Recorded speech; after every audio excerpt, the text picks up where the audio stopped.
cover like virtual study groups, and I'm going to screen share that way. So it's ooh, that whole hides away. You get the fancy looks. I usually hide that away so people can see what we're doing. So I use YouTube to broadcast all these. But initially, I'll set up, we'll ask RecWorks. There's some kind of discussion on here about what kind of topics you want to do. So we'll set up some study groups. So I've got 3 I've joined. So there's a Kafka one, which is where I learned most of the things about broadcasting from anyway. And I'm running a Clojure one, and there's a machine learning one as well. So machine learning one, they mostly do that in person. But they're talking to me about like doing some of that stuff virtually as well. And in the Kafka one, we did all that virtual as well. But it was great because you could, if you missed a session, you could still go and see the recording afterwards as well. And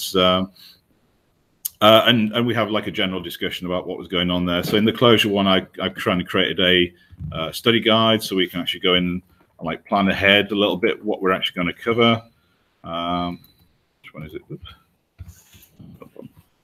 So there's a study guide here. And then I'm also just putting in the study guide and links to the recording sessions as well. And so it's a mixture of kind of doing a little bit of theory, but also doing some exercises together. And then people are pairing, but kind of only pairing me when I'm typing like incorrect things or asking me questions about how you do this as well. So it's quite interactive to a point. And it's all run through YouTube. So YouTube's quite useful. You can just do it by creating a Hangout event. So you go in and create a new live event. And so you can either start straight away or schedule it for later on. And I'm going to schedule this on for later on, just so it's out of the way, so because I'm already running a broadcast. And then it goes into your event list. You're going to be running a live broadcast right after that, or your broadcast now will go out. Yeah, but you can start it whenever you want to. You're just scheduling. You're just scheduling an event. I like that as well. And by default, it's just going to use my local camera. You can use open broadcasting software as well, and just stream that way. But Hangout's quite easy to do. And then it goes into your events list. And then when you're ready, you can just go and click on the Hangouts list. You can just go and start the Hangout on air whenever you're ready as well. And that's when you go to this other page.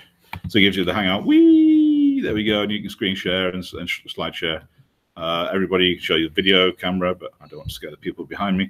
And then you just start the broadcast like I did earlier on, and people can watch the broadcast, and so you can go in and watch the broadcast as it goes. Where is it? Oh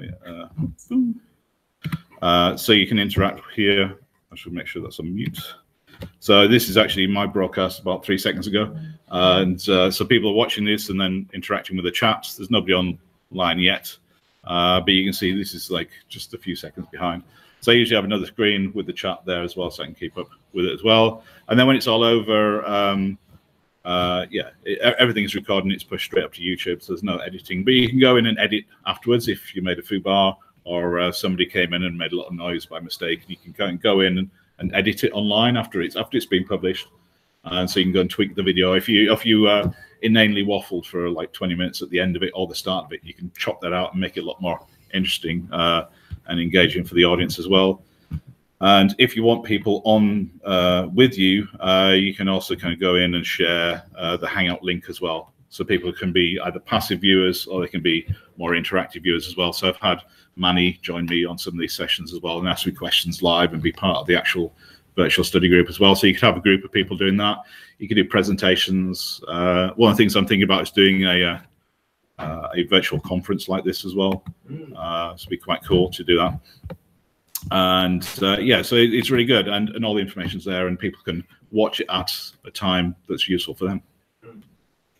Yeah, so this was something we wanted to try, and it came from a load of people wanting to get mentored on the same thing, and so we tried to